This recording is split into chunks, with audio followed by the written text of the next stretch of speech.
Hello friends, welcome to the my study channel Express Academy पर आपका स्वागत है। मेरे प्यारे बच्चों, आज के इस क्लास में हम सीखेंगे बिहार बोर्ड मैट्रिक परीक्षा 2026 जो विद्यार्थी परीक्षा देंगे उनके लिए है क्लास 10th का हिस्ट्री का चैप्टर नंबर 4, जिस चैप्टर का नाम है भारत में राष्ट्रवाद। तो चलिए बिना देर के हुए आज के इस क्लास को हम शुरू करते हैं। देखिए, हम इसमें जो आपको पढ़ाएंगे पूरा फास्ट में पढ़ाने वाले हैं, यानी थोड़ा तेजी से। आप कहिएगा तेजी से क्यों पढ़ाइएगा? कि तेजी से पढ़ाने का एकमात्र कारण यह है कि आप लोग को समय बहुत कम बचा है, तो हम चाह रहे हैं कि बहुत कम समय में ज़्यादा से ज़्यादा चीज़ आप लोग सीख पाए, ताकि अच्छे से अच्छे अंक आप लोग को मिल सके।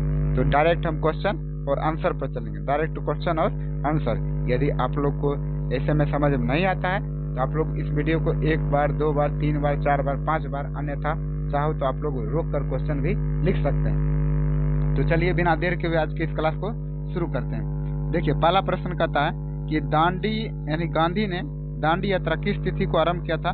तो 12 मार्च 1930 को आरंभ किया था। एकदम ये सब प्रश्न छपने वाला ही बता रहे हैं। आगे कहता है कि गांधी जी ने असहयोग आंदोलन की शुरुआत कब किया था? तो 1 अगस्त 1920 को किया था। आगे कहता है गांधी जी ने सविनय अवज्ञा आंदोलन किस कार्य से किया था? तो दांडी यात्रा से किया था।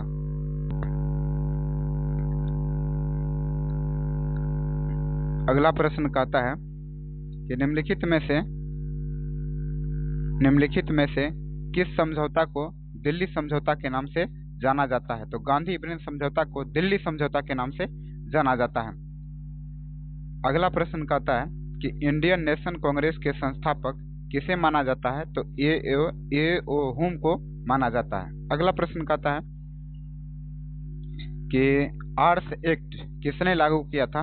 तो आर्स एक्ट लिटन ने लागू किया था। अगला प्रश्न 7 नंबर कहता है लखनऊ समझौता किस वर्ष हुआ था? 1916 में हुआ था। आगे कहता है रोलेक्ट एक्ट क्यों पारित किया गया था? तो क्रांतिकारी गतिविधियों पर अंकुश लगाने के लिए इसको पारित किया गया था।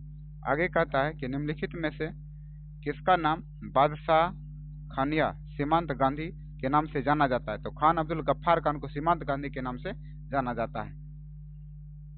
आगे का जो प्रश्न कहता है कि पूना समझौता किसके मध्य संपन्न हुआ था? तो गांधी और जिन्ना के बीच में पूना समझौता संपन्न हुआ था। अगला प्रश्न कहता है जालियांवाला बाग हत्याकांड के उपरांत किसका गठन किया गया था? तो हंटर समिति का गठन किया गया था। आगे कहता है भारतीय राष्ट्रवाद के उदय का सबसे प्रमुख कारण क्या था? तो अंग्रेजी साम्यवाद के विरुद्ध असंतोषजनक था। आगे कहता है कि गांधी जी ने साबरमती आश्रम की स्थापना क्यों किया था? तो नमक कानून को भंग करने के उद्देश्य से किए थे। रंपा विद्रोह कब हुआ था? रंपा विद्रोह 1916 ईस्वी में हुआ था। जालियांवाला बाग हत्याकांड किस तिथि को हुआ था? तो 13 अप्रैल 1919 को हुआ था। आगे कहता है 1911 में बंगाल विभाजन किसने वापस किया था? तो लॉर्ड हार्डिंग ने वापस किया था। आगे कहता है पूर्ण स्वराज की मांग का प्रस्ताव कांग्रेस के किस वार्षिक अधिवेशन से प्राप्त होता है?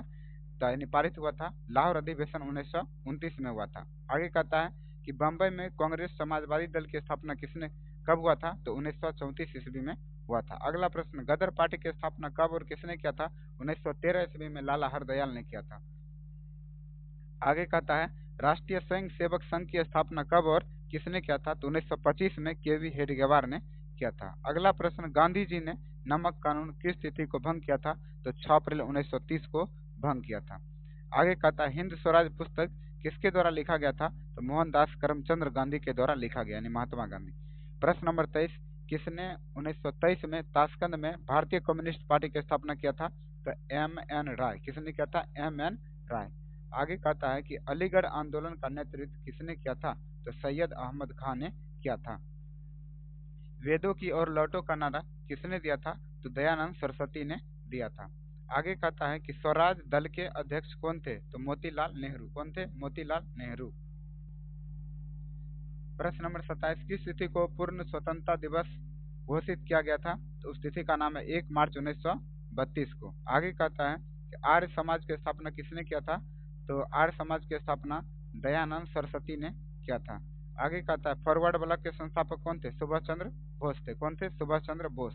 आगे कहता है वल्लभ भाई पटेल को सरदार की उपाधि किस किसान आंदोलन के दौरान दिया गया था? तो बारदोली की महिलाओं ने दिया था। आगे कहता है असहयोग आंदोलन का प्रस्ताव कांग्रेस के किस अधिवेशन से पारित हुआ था? तो उस अधिवेशन का नाम था 1920 यानी सितंबर 1920 में कोलकाता अधिवेशन में यह प्रस्ताव पारित किया गया था। प्रश्न नंबर 32, भारत में खिलाफत आंदोलन कब और किस देश के शासक के समर्थन में शुरू हुआ था? 1930 ईस्वी में तुर्की के साथ शुरू हुआ था। अगला प्रश्न नंबर 33 कि श्रम यानी श्रमिक विवाद अधिनियम कब आया था? तो 1929 ईस्वी में यह बना था। अली मुसालियार ने किस विद्रोह का नेतृत्व किया था? तो मपला विद्रोह का नेतृत्व किया था। खलीफा पद की समाप्ति तुर्की में कब संपन्न हुई थी? यानी संपन्न हुआ था 1924 ईस्वी में हुआ था। आगे कहता है कम्युनिस्ट पार्टी की स्थापना किसने किया था? तो एम.एन. राय ने किया था। यानी भारतीय कम्युनिस्ट पार्टी की स्थापना एम.एन. राय ने किया था। आगे कहता है दक्षिण अफ्रीका से गांधी जी किस वर्ष भारत लौटे थे? 1915 में लौटे थे। आगे कहता है गांधी जी ने किस गोलमेज सम्मेलन में भाग लिया था? तो द्वितीय गोलमेज सम्मेलन में भाग लिया था। अगला प्रश्न साइमन कमीशन यानी साइमन आयोग किस वर्ष भारत आया था? 1928 में भारत आया था। आगे कहता है कांग्रेस समाजवादी दल की स्थापना किस वर्ष किया गया था? 1934 ईस्वी में किया गया था। अगला प्रश्न नंबर 41 गांधी जी को महात्मा की उपाधि किसने दिया था? तो रविन्द्रनाथ ठाकुर यानी टैगोर ने दिया था। सांप्रदायिक निर्णय की घोषणा किसने किया था? तो मैकडोनाल्ड ने किया था। अगला प्रश्न 43 तीन कठिया प्रणाली लागू किया गया था, किसानों पर लागू किया गया था। अगला प्रश्न नंबर 44 टाना भगत आंदोलन किन आदिवासी से हुआ था? तो ओराव आदिवासी से हुआ था। प्रश्न नंबर 45 भारतीय स्वाधीनता समिति की स्थापना कहाँ की गई थी?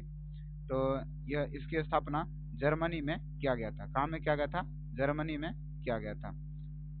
तो आज के इस क्लास में हम सीखे चैप्टर 4 का भारत में राष्ट्रवाद क्लास 10th का भारत में राष्ट्रवाद हिस्ट्री का ऑब्जेक्टिव क्वेश्चन। तब तक इतना ही, और आगे का जो चैप्टर रहेगा वो अगले वीडियो में आएगा। तब तक आपको इतना ही पढ़िए, और वीडियो देखने के लिए आपको बहुत बहुत धन्यवाद।